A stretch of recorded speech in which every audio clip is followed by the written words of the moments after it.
programa es presentado por Living Experience. Hoy en nuestra emisión central de noticias les contamos que Human Rights Watch pidió la investigación por la muerte de 4 venezolanos en el estado Apure. El sector salud denuncia el colapso sanitario en Venezuela. Y estamos en cuenta regresiva para la beatificación del doctor José Gregorio Hernández. Esto y más a continuación.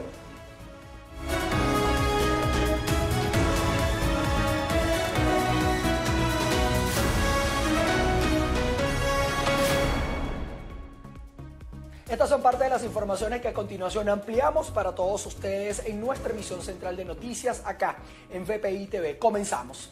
En Perú fueron localizadas las hermanas venezolanas Sara, de 13 años, y Sofía Oviedo, de 12, que estaban desaparecidas en Ecuador. Las madres de las niñas, Miss Belia Quintana, dio las gracias a las autoridades que realizaron el rescate de las menores, quienes fueron halladas junto con 2 mujeres, las cuales fueron detenidas, según informó Eduardo Febres Cordero, representante de la Asociación de Venezolanos en Perú.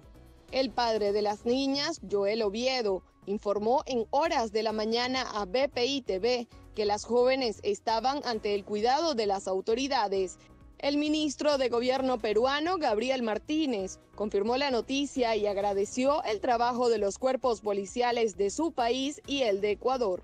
Recordemos que el jueves 23 de abril, las hermanas salieron a un local comercial en Quito, Ecuador, muy cerca de su casa, y desde entonces no se supo de ellas.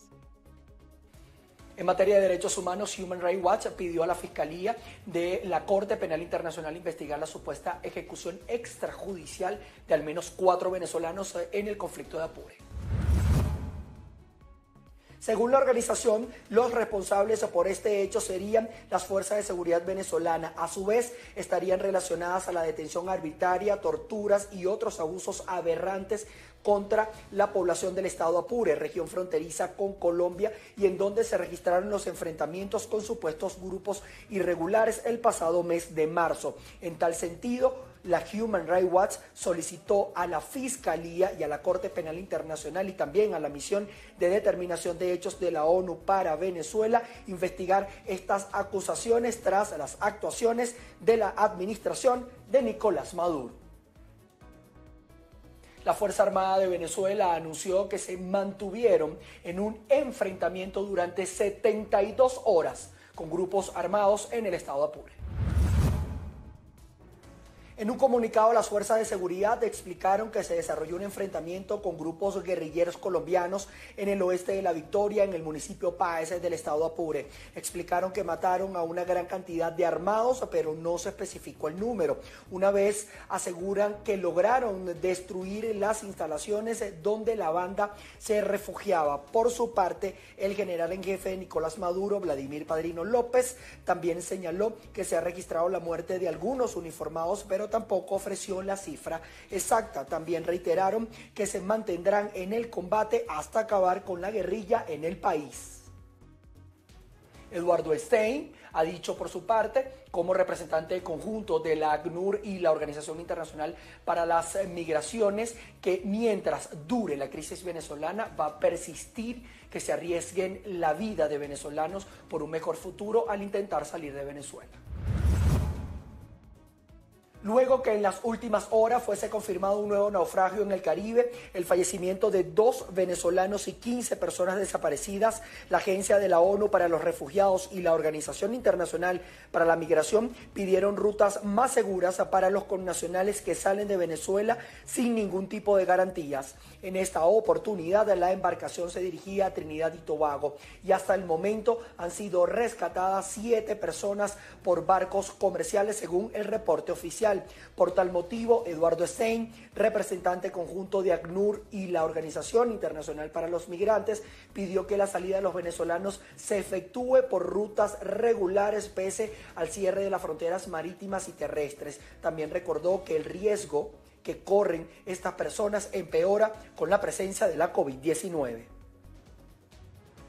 Y una comisión del sector salud y representantes sindicales también acudieron a la sede de la Organización Panamericana de la Salud, esto en Caracas, para denunciar el colapso sanitario y la política empleada en el plan de vacunación. El representante sindical y defensor de derechos humanos, Emilio Negrín, precisó que actualmente existe en Venezuela una actuación en contra de los ciudadanos al momento de limitarse el acceso a la salud y a recibir la vacuna contra la COVID-19. Pidió a la Organización Panamericana de la Salud mayor colaboración alejada de los privilegiados políticos. Es evidente que la aplicación de las vacunas en Venezuela a través del mecanismo COVAX se ha convertido en una herramienta política que cualquiera de los dos sectores en el país lo aprovecha a su favor. Entonces, si le estamos dando una aplicación y una connotación política a la aplicación de las vacunas en Venezuela, yo creo que estamos hablando de un crimen de lesa humanidad y por eso es que los defensores de derechos humanos nos pronunciamos el día de hoy. Por su parte, el expresidente del Instituto Venezolano de los Seguros Sociales, Rafael Arriaza, asomó un posible colapso de los centros Centinela y la repercusión del virus entre el personal médico. El colapso que se está presentando en los hospitales y en las clínicas va a llegar a un límite en que ningún profesional de la salud va a querer exponerse a estar presente sin ningún mecanismo de protección. A 4 años del asesinato del joven Juan Pablo Pernalete, su familia continúa exigiendo justicia y piden al Estado venezolano no ocultar la verdad y condenar a los responsables. En un comunicado presentado en redes sociales por la familia de Pernalete Llovera, expone que la justicia venezolana ha ido esquivando el caso, aunque mantiene puesta la confianza en las instancias internacionales que han tratado este crimen. Reconocieron que han sido 4 años muy duros a nivel personal debido a la ausencia de su hijo Juan Pablo y a la muerte de su hija. Aseguran que la falta de respuesta por parte del Poder Judicial en Venezuela demuestra lo viciado y manipulable que se encuentra el sistema a favor de Nicolás Maduro y sus funcionarios. Al mismo tiempo, reprocharon la decisión del Ministerio Público en la que se acuerde no investigar de manera individual a quien disparó en contra de Juan Pablo Pernalete. También los representantes de los partidos políticos de la oposición que integran la plataforma unitaria aseguran que la designación de nuevas autoridades del Consejo Nacional Electoral será unilateral y sin un acuerdo entre todos los sectores políticos. Detallaron que el nombramiento de un poder electoral carente de transparencia y equilibrio solo profundiza la crisis venezolana, por lo que apelan a una solución constitucional en la que se pueda restablecer el derecho de los partidos políticos que actualmente fueron despojados de sus símbolos y dejando sin efectos las inhabilitaciones. Reiteraron que para alcanzar condiciones se debe iniciar un proceso de acuerdos y garantías con las cuales se derive a una ruta de soluciones y un serio proceso de negociación bajo el propósito de celebrar elecciones libres. La plataforma unitaria sostiene que de designarse un nuevo CNE, como lo ha hecho la administración de Maduro, las acciones serán tomadas como arbitrarias. El Prexiel es considerada la botana más antigua, nació en Alemania, pero es muy popular en los Estados Unidos, en Italia, en Australia y también en Francia. ¿Sabían ustedes que hoy se celebra el Día del Prexiel? Este maravilloso bocadillo en forma de lazo hecho de harina de trigo, levadura, manteca, sal y bicarbonato de sodio es un gran acompañante para su bebida favorita o también como una merienda. Así que aproveche este día para darse usted mismo esta pequeña recompensa. Voy a la pausa, voy por mi Prexiel y regreso con más información para todos ustedes.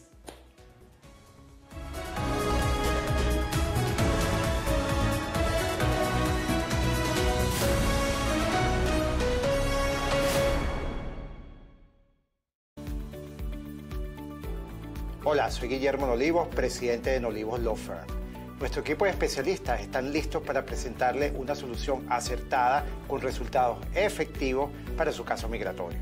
Con sedes en Nueva York y Miami, tenemos amplia experiencia en asilo, visas de inversionista, peticiones familiares, visas de empleo y representación ante la Corte Migratoria. Recuerda que tu futuro y el de tu familia dependen de una buena decisión que puedas tomar hoy.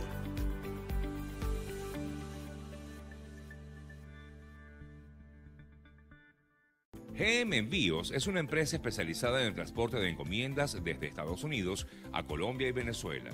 La transparencia es una de las cualidades que nos caracteriza. La entrega de sus empaques está 100% garantizada. También contamos con el servicio de pick-up, es decir, que recogemos la mercancía en su casa y le ofrecemos un embalaje especializado y así esa carga llegue en excelente estado a su destino. Somos GM Envíos, seguridad, rapidez y atención personalizada. Tu mejor aliado en envíos de encomiendas a Colombia y Venezuela.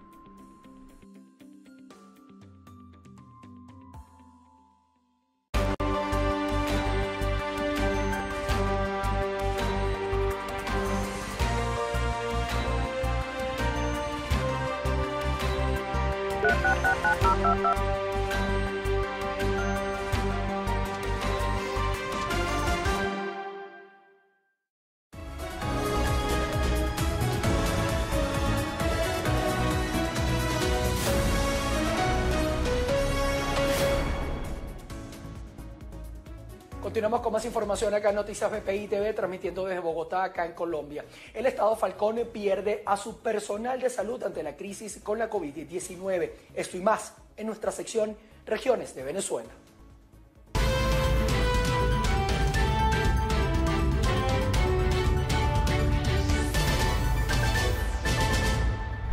El Estado Falcón pierde personal de salud por el colapso de los hospitales y la falta de insumos médicos y de bioseguridad para enfrentar la COVID-19. Según Eiza Arévalo, presidenta del Colegio de Enfermería de esa región, en lo que va de año del 2021, han fallecido 2 enfermeros en la batalla contra el coronavirus. Arévalo también informó que actualmente 2 enfermeros se encuentran recluidos en la sala COVID del principal centro Centinela por afecciones respiratorias derivadas del coronavirus y hasta la fecha no se han vacunado ni la cuarta parte del personal de enfermería en el Estado Falcón.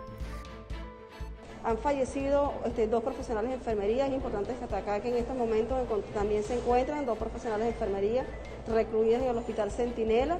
Es por ello nuestro llamado. Queremos evitar que nuestros profesionales de enfermería continúen falleciendo, que son los que están en primera línea y frente a la batalla. Es importante destacar que a nivel del Estado Falcón solamente han sido vacunados 504 profesionales de enfermería, en el cual no representa ni siquiera ni la cuarta parte de profesionales de enfermería.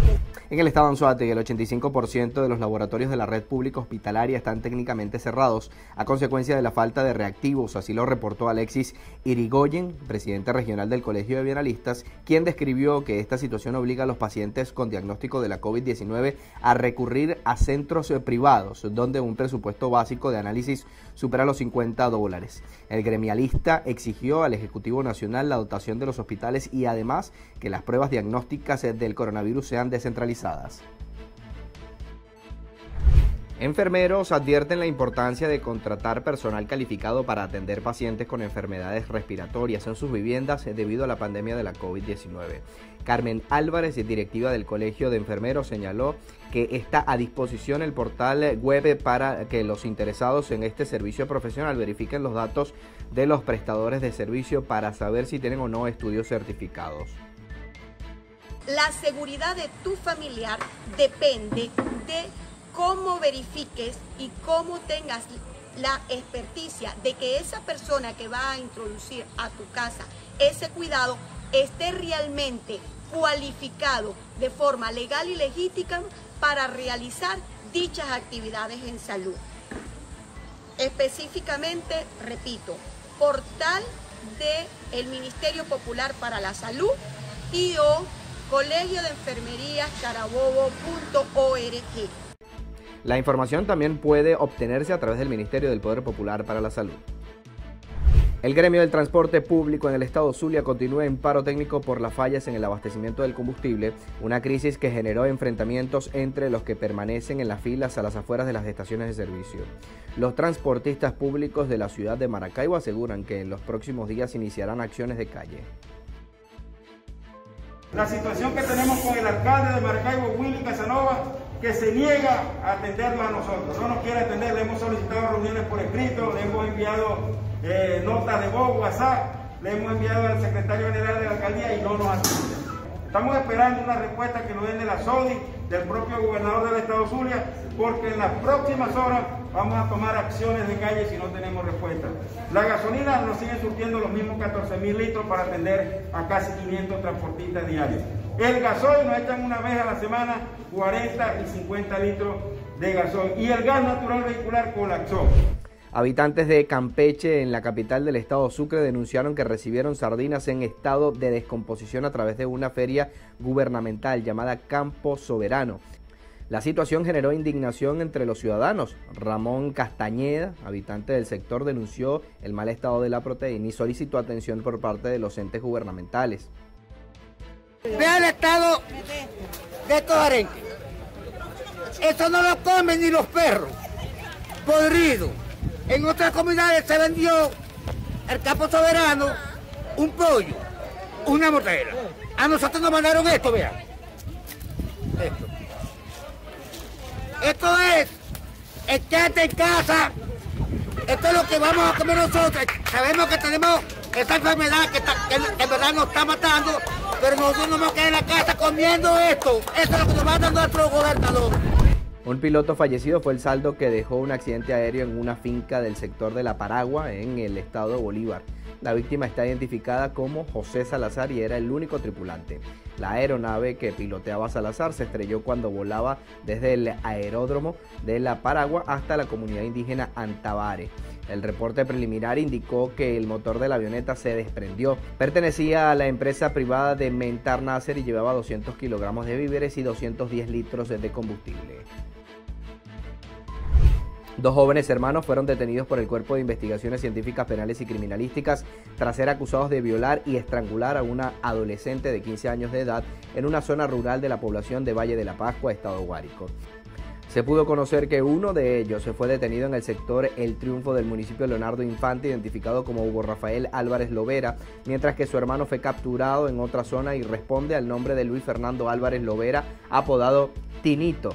Según la versión de las autoridades, Tinito invitó a Chávez Rondón hasta su casa aproximadamente a la 1 de la madrugada del sábado 24 de abril. Allí también llegó su hermano Hugo Rafael y ambos obligaron a Crismar a tener relaciones sexuales. Al parecer, la fémina se negó, por lo cual decidieron estrangularla y violarla. La adolescente de 15 años fue localizada sin vida por familiares en un potrero de la finca ceferinera del sector La Cháchara, en Valle de la Pascua, lugar donde también se cometió el crimen. Delincuentes arremetieron nuevamente contra la Universidad de Oriente, estimando que roban el metal de las ventanas para venderlo y la madera de los pupitres la convierten en leña para cocinar. El presidente del movimiento estudiantil 100% udista, José Ágreda, detalló que las aulas fueron cerradas con soldadura en las puertas para evitar el robo de pupitres y pizarrones, pero igual no frenó la violencia. Profesores de la institución apoyan la denuncia. Aquí en la Universidad de Oriente se han robado todos los aires acondicionados, desmontaron la ECAN, se robaron los laboratorios, han robado absolutamente todo. Le hacemos también llamado aquí a las autoridades regionales que tienen a la policía, que tienen completamente eso, y tienen los núcleos completamente desguarnecidos, entonces, donde se han robado absolutamente todo. Hasta los estudiantes los han robado. Docentes en el estado Lara manifiestan su preocupación ante la incertidumbre por las clases presenciales en Venezuela. Ya son 13 meses de paralización escolar que repercute en la formación académica de niños y jóvenes. Los profesionales de la educación no solo temen la paralización de actividades hasta nuevo aviso, sino que también informaron que solo el 1% de la población educativa, que engloba a docentes, personal administrativo y obrero, ha sido vacunado, mientras el otro espera, protestando por los bajos salarios y las malas condiciones de las infraestructuras educativas. El plan de vacunación no ha llegado a los sectores, a todos los sectores educativos, como es los educadores, los docentes administrativos y obreros, y mucho menos a los estudiantes. Esto tiene que ser inmediatamente resuelto. De la misma manera, la puesta en funcionamiento de las instituciones educativas con un sistema de bioseguridad y dotación de los mismos, y un salario digno para los educadores. Mientras esta situación no mejore, no se dé, no hay condiciones para el reinicio de actividades escolares.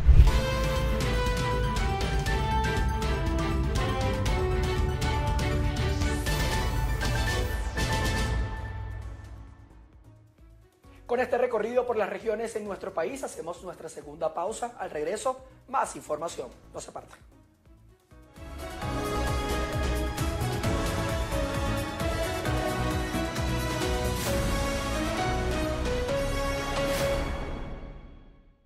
Ron Veroes es ideal para las celebraciones, destacado por su excelencia en la lista de los 10 mejores rones del mundo en su categoría. Ron Veroes lleva con orgullo 8 medallas ganadas en catas a ciegas en distintos congresos internacionales del ron en Madrid y Miami. El limón con un lado con el papelón, el otro lado con el chocolate se lleva a boca, se mantiene para mezclarlo todo con el ron y así se crea una explosión de sabor. Ron Veroes se encuentra disponible para ti en todas las licorerías y supermercados del país. También es un producto de exportación que se encuentra en anaqueles europeos. Ron Veroes también llega a ti a través de las barras que ofrecen para acompañar tus festejos y hacer catas y rituales únicos que hacen de tu velada un encuentro maravilloso. Si posees sistema Roku TV, búscanos en la sección Mejores gratuitos. Haz clic sobre nuestro logo y descarga la aplicación para que puedas disfrutar de nuestra señal en vivo siempre.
Gracias por continuar con más noticias. La Unión Europea espera que el pasaporte de vacunación esté activo a partir del mes de junio.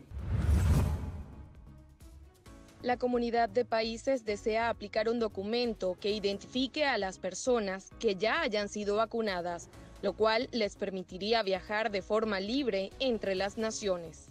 El pasaporte todavía se encuentra en discusión debido a la oposición de algunos países, pero se espera que se ponga en marcha desde junio.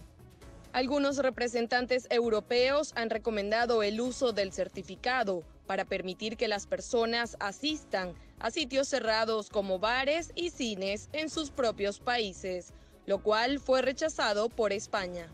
En la normativa que explica el uso del pasaporte se enfatiza que el mecanismo no debe ser una condición previa para poder viajar, lo cual defendería los derechos no discriminatorios de las personas que no han sido vacunadas. Sudáfrica volverá a vacunar a su población con la dosis de Johnson & Johnson.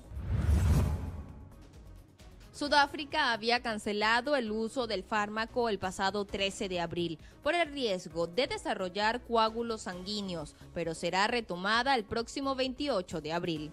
El ministro de Sanidad explicó que es mayor el beneficio de la inmunización que el riesgo de la malformación por los coágulos de sangre.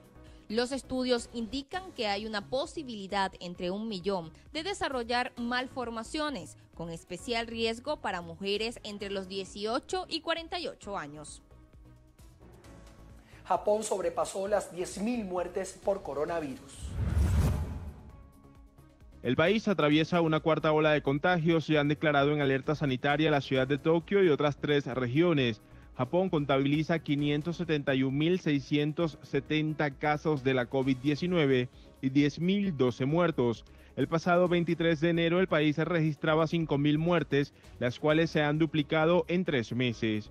Entre las restricciones en las 4 localidades se aplican horarios de apertura de bares y restaurantes, Se cerrarán los centros comerciales, parques temáticos y cines, y los eventos deportivos se realizarán sin público y otros actos multitudinarios. Berlín organiza un test de la COVID-19 antes de las oraciones del Ramadán. En un aparcamiento adyacente al edificio religioso, un equipo médico compuesto por el personal libio, sirio y armenio hacen test entre los fieles que se acercan con alfombras de oración en la mano. El test de detención propuesto por el Ayuntamiento de Berlín se realiza frente al edificio de ladrillos rojos que alberga la Casa de la Sabiduría. En este mes de ayuno del Ramadán, las autoridades locales llevan a cabo una labor de prevención e información para los musulmanes de Berlín y de forma más general para los inmigrantes, los cuales se han visto especialmente expuestos al virus desde hace un año. En Alemania y en otros países, muchos extranjeros o personas de origen extranjero trabajan en el sector poco compatibles con el teletrabajo, como la limpieza o el cuidado de ancianos, según el Instituto DESIM. En Berlín, aprovechando el impulso de la campaña de vacunación, las autoridades intentan salvar las grandes resistencias de algunos inmigrantes frente a la vacuna, según el encargado de los temas de integración del ayuntamiento. Berlín también ha lanzado podcasts de información en más de 10 idiomas, incluidos árabe, kurdo y farsi. Los bares, restaurantes, cines, museos y salas de conciertos de Italia reabrieron sus puertas en una medida que las autoridades esperan que sea irreversible y que marque el comienzo de una vida normal. Un paso para recuperar la vida normal. Italia reabrió el lunes sus bares, restaurantes, cines, museos y salas de conciertos, luego de meses de restricciones para frenar el avance del coronavirus. Estoy muy contento, más que por los bares y restaurantes, por la reapertura de museos y cines, porque los restaurantes han podido seguir trabajando gracias a los pedidos para llevar, pero la cultura se ha detenido por bastante tiempo y todavía no podemos entender por qué. En la mayoría de las regiones, las cafeterías y restaurantes pueden estar abiertos para almuerzo y cena, pero solo en las terrazas al aire libre y hasta el toque de queda fijado a las 22 horas. Este último ha sido el punto que ha generado más discordia en el gobierno de unidad. Su líder, Mario Draghi, quiso respetar el consejo de los expertos y científicos para evitar la movida nocturna, pero ha tenido que soportar las presiones del ultraderechista Matteo Salvini, el aliado más incómodo, que pide sin cesar una reapertura total y sin restricciones. Es una farsa. Poner el toque de queda a las 10 o a las 11 no cambia nada. No cambia niente. Speriamo che noi non ne abusiamo. Esperemos que la gente no abuse. Las frustraciones de este pueblo no son el capricho de un déspota, son intentos de contener una catástrofe. Celebro el hecho de que haya menos restricciones. Que possiamo avere meno restrizioni. Draghi, quien llegó al poder en febrero, dijo que asumía un riesgo calculado con las aperturas y que la probabilidad de que sean definitivas dependerá del respeto de los protocolos de seguridad y del avance de la campaña de vacunación. Italia, con una población de 60 millones de habitantes, está administrando unas 350.000 dosis al día, aunque con fuertes disparidades entre regiones. Debido al aumento de los casos de la COVID-19 en Colombia, se están extremando las medidas para evitar un colapso mayor en las unidades de cuidados intensivos. En Bogotá se regresó a la virtualidad escolar y el toque de queda a las 8 de la noche. Se va a mantener. José Arnaldo, ¿qué otras medidas, aprovecho para preguntarte, se han tomado en este sentido? Manuel, sumado a esto se mantendrá el 4x3, es decir, los fines de semana prácticamente cerrados y el toque de queda, como bien lo has dicho, comenzará a las 8, pero las empresas tendrán que cerrar a las 7, además del pico y sede, la que también estará totalmente activo. Estamos en el norte de la ciudad de Bogotá, donde se desarrolla una manifestación por parte del sector del entretenimiento nocturno que exigen a la Alcaldía Mayor de Bogotá una respuesta rápida, que además de recobrar su vida productiva, también se puedan proteger del COVID-19. Los platos rotos fue el nombre que llevó esta manifestación, que comenzó con el acto simbólico de quebrar platos en rechazo a las medidas que ha tomado la Alcaldía Mayor de Bogotá.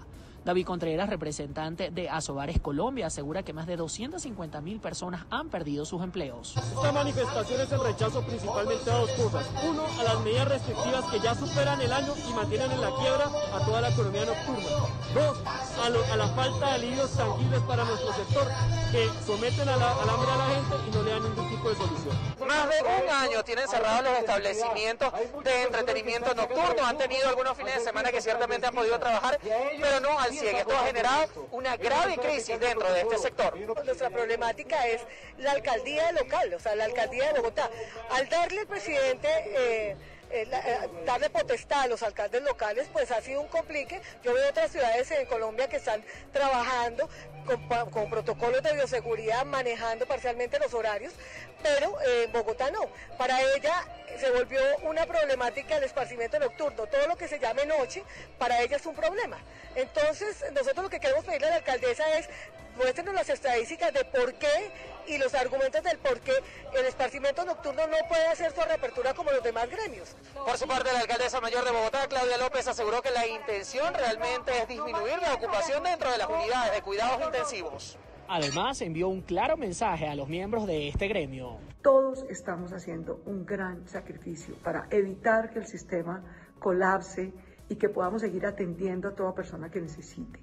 Les ruego a quienes están haciendo una convocatoria de protesta que entiendo sus razones y las comparto y sé que son totalmente legítimas.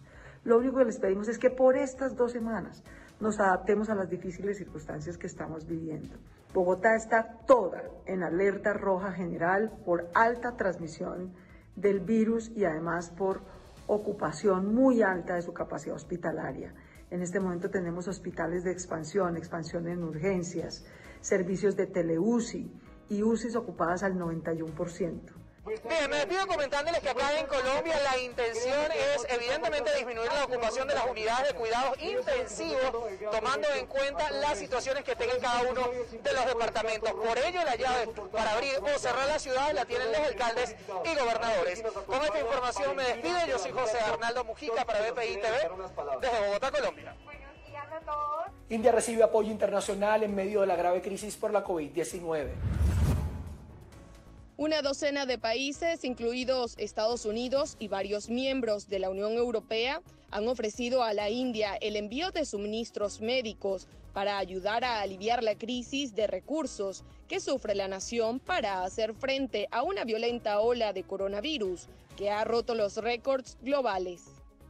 La ayuda internacional es enviada como una respuesta urgente a las necesidades del segundo país más poblado del mundo, que ha visto multiplicar drásticamente los contagios y las muertes en solo semanas, provocando así el colapso de su sistema sanitario. Pese a la gran capacidad de producción de fármacos en la nación, conocida como la farmacia del mundo, en la última semana el sector sanitario comenzó a reportar la baja a mínimos de sus existencias, producto de la gran cantidad de pacientes que llegan cada día a los hospitales. Reino Unido, por su parte, aseguró que hoy hará todo lo posible por aliviar el sufrimiento de la India y enviará ventiladores ante la gravedad de la crisis, desde que se conocieron decenas de casos de muertes por falta de oxígeno médico en los hospitales. Asimismo, Estados Unidos anunció ayer el envío inmediato de recursos médicos y materia prima para fabricar vacunas para hacer frente de forma urgente a la grave crisis clínica. En los últimos días, en la India, la cifra de fallecidos se ha vuelto impredecible, según las autoridades. Estas imágenes que van a ver a continuación es la cremación masiva de cuerpos infectados por la COVID-19 en Nueva Delhi. Con ella nos vamos a una pausa y regresamos con más información.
Gracias por continuar en nuestra sintonía. Les contamos que quedan solo 4 días para la ceremonia de beatificación del doctor José Gregorio Hernández y los testimonios de devoción siguen reflejando la fe de los venezolanos por el médico de los pobres. Muchos confían en que el venerable va a propiciar la sanación de todos los enfermos por la COVID-19.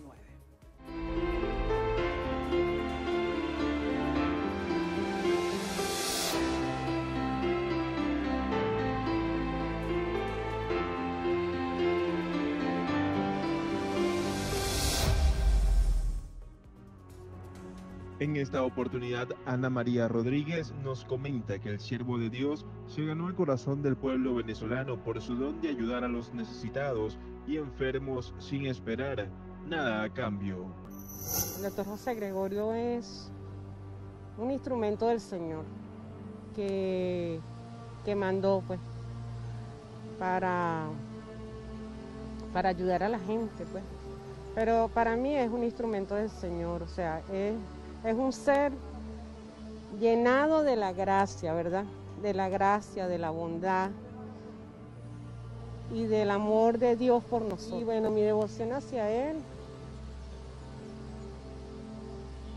la escribiría como algo con mucha fe, pues, primero. Mucha fe, porque conozco muchos casos, pues, la gente también, en el tiempo que yo tengo trabajando acá, la gente llega, te dice todos los milagros que el doctor le ha hecho, que son milagros de verdad, o sea, que tú dices, no, la gente no está inventando, lo está ratificando.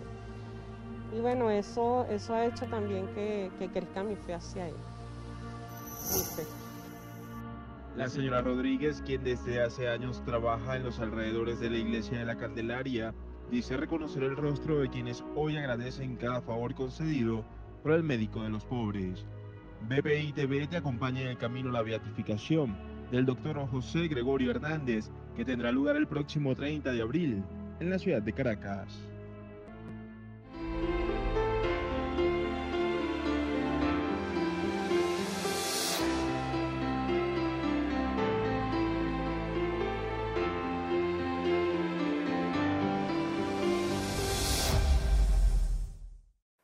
Y en Mérida fue inaugurado el monumento más grande en Venezuela al doctor José Gregorio Hernández.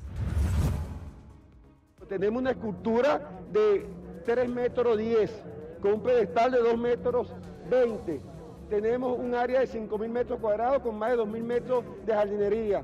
Tenemos un cafetín, tenemos una capilla muy bonita, donde con el apoyo de nuestra Iglesia Católica vamos a estar haciendo misa. Yo he comentado que lo propio, lo que se está haciendo con tanta cantidad de gente, pues no es lo más recomendable, pero la fe mueve montañas y Mérida está entre montañas. Y nuestra gente es muy católica, muy practicante de la fe y esto prácticamente era inevitable. Que Dios bendiga a quien tuvo esta idea. A partir de mañana, los fieles podrán acercarse al lugar a realizar sus peticiones y cumplir con sus promesas. También aclararon que instalarán una pantalla gigante para transmitir el proceso de beatificación. Somos devotos al doctor José Gregorio desde hace 17 años que nació mi primer hijo y siempre viajamos a Trujillo a hacer nuestras promesas, pues ya ahora estamos directamente aquí en el municipio. El doctor José Gregorio Hernández nos ha brindado a nosotros, a nuestra familia, una promesa muy grande y nos ha ayudado mucho, sobre todo con la salud de mi hijo. Como yo siempre he dicho, el doctor José Gregorio es un doctor que ha hecho milagros inmensos, no solo el que ahora le atribuyen. Indonesia rendirá homenaje póstumo a la tripulación del submarino hundido.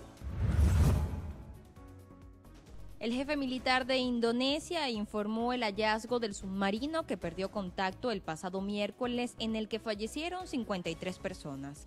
Mientras el presidente de dicho país informó que harán un homenaje póstumo en el que se otorgarán promociones de nivel superior y de honor a todas las víctimas. Los restos del submarino fueron encontrados a 800 metros de profundidad, dividido en 3 partes. Mientras que el Departamento Técnico de la Armada explicó que la embarcación muestra signos de fracturas. Además, detalló que es muy posible que una falla técnica impidiera las maniobras de la nave, con lo que se descarta la falla humana. Aún no se ha conseguido ninguno de los cuerpos, pero se tiene previsto que sean trasladados a la isla de Java. En Pamplona, España, se suspendió por segundo año consecutivo los Serafines.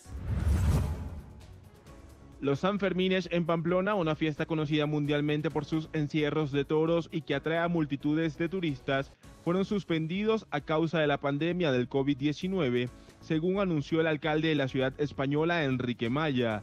El político explicó que la cancelación de las festividades que debían celebrarse en julio representan un golpe para la economía. Navarra registra 400 casos por cada 100.000 habitantes en 14 días, lo cual es la incidencia más alta de la tasa nacional, que alcanza los 235 contagiados. La justicia rusa suspendió las actividades de las organizaciones que apoyan al opositor Alexei Navalny. La decisión se dio a conocer luego del anuncio de Alexei Navalny de poner fin a su huelga de hambre que duró 24 días. La medida judicial está vinculada a un proceso por extremismo en contra de las organizaciones del opositor, cuya primera audiencia preliminar fue a puertas cerradas. Por su parte, las oficinas de Navalny y del Fondo de Lucha contra la Corrupción anunciaron la cancelación inmediata de sus actividades. También informaron que están a la espera de un juicio que podría prohibir de manera definitiva las actividades del grupo. El pequeño helicóptero de la NASA Ingenuity realizó su tercer vuelo en Marte, avanzando más lejos y más rápido que en sus 2 últimas salidas, con un máximo de 7 kilómetros, dijo la Agencia Espacial Estadounidense. Ingenuity sigue cumpliendo objetivos en Marte.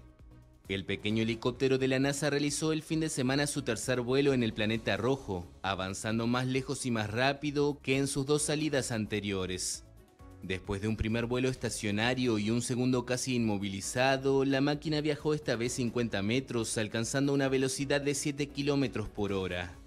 Las filmaciones corresponden al rover Perseverance, que fue el encargado de llevarlo a Marte.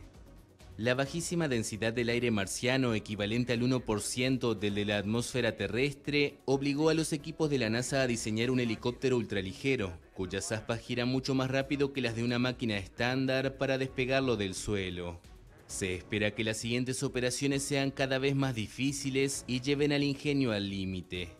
Pase lo que pase, dentro de un mes como máximo, el experimento se detendrá para permitir que el rover Perseverance se dedique a su tarea principal, buscar antiguos rastros de vida en el planeta rojo. Es momento de la actualidad deportiva y es que continúan ejecutándose acciones para proteger al fútbol europeo. Tenemos todos los detalles de las nuevas reglas que impuso la Federación Italiana de Fútbol en contra de la Superliga.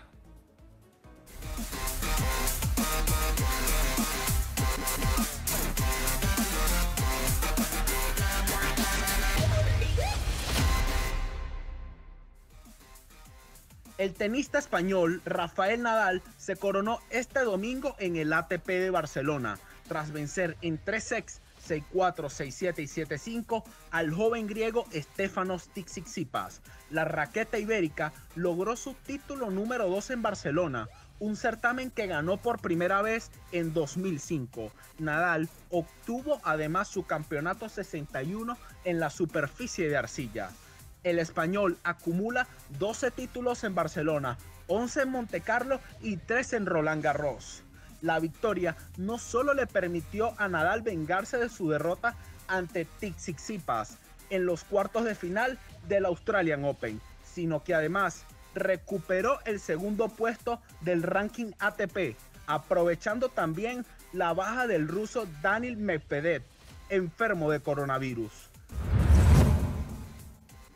La Federación Italiana de Fútbol aprobó este lunes, tras la reunión del Consejo Federal, un cambio en su código de reglas que impide a los clubes participar en organizaciones no reconocidas por la FIFA y la UEFA, para evitar el peligro de lanzamientos de proyectos como el de la Superliga Europea. La decisión fue tomada este lunes por los consejeros federales reunidos a través de una videoconferencia.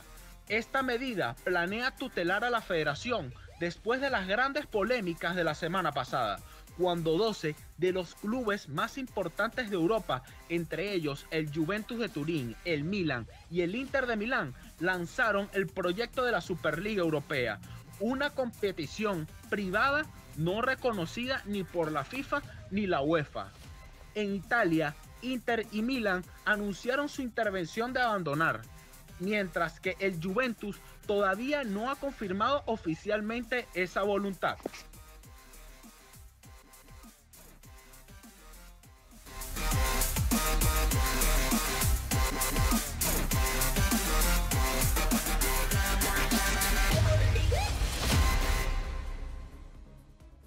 La edición número 93 de los premios Oscars se llevó a cabo este domingo en dos sedes, el Clásico Teatro de Los Ángeles y también en la Union State de Los Ángeles. Veamos los detalles en estas notas del mundo del entretenimiento.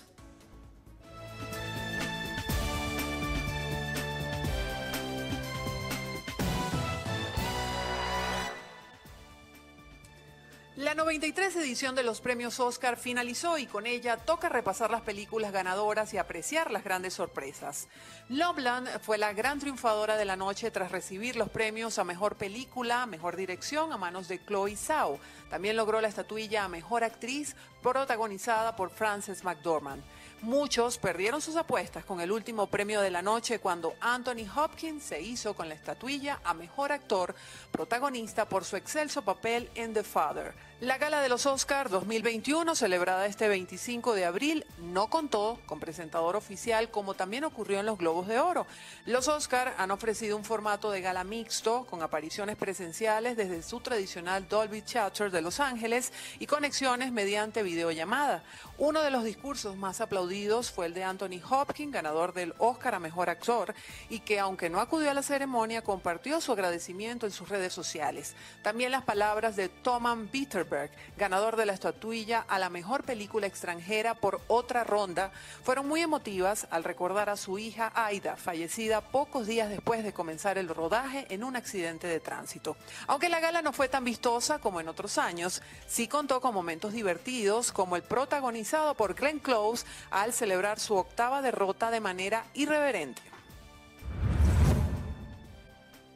En otras informaciones del mundo del espectáculo les contamos que el histórico salsero Willy Colón se encuentra en grave estado de salud tras haber sufrido un aparatoso accidente automovilístico. Así lo informó el equipo de comunicaciones del cantante en sus redes sociales. Colón y su esposa Julia May Cry sufrieron un accidente este 20 de abril cuando el cantante conducía una casa rodante en California, Estados Unidos. Ambos fueron sacados entre los destrozos y llevados a un hospital local.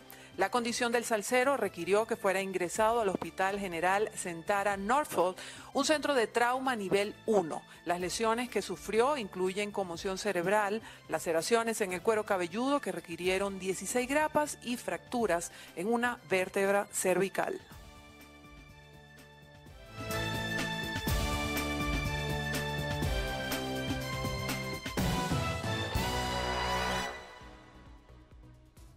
Con esto llegamos al final de nuestro recorrido informativo. Gracias por estar en nuestra sintonía. Recuerden que pueden ampliar cada una de estas informaciones en nuestros sitios destinados para ello, la www.bpitv.com y también nuestras redes sociales @bpitv, tanto en Twitter como en Instagram. Soy Manuel Fajardo, mfajardo835 en todas las redes. Nos vemos el día de mañana. Gracias por estar en nuestra sintonía. Chao, chao. Este programa fue presentado por Living Experience.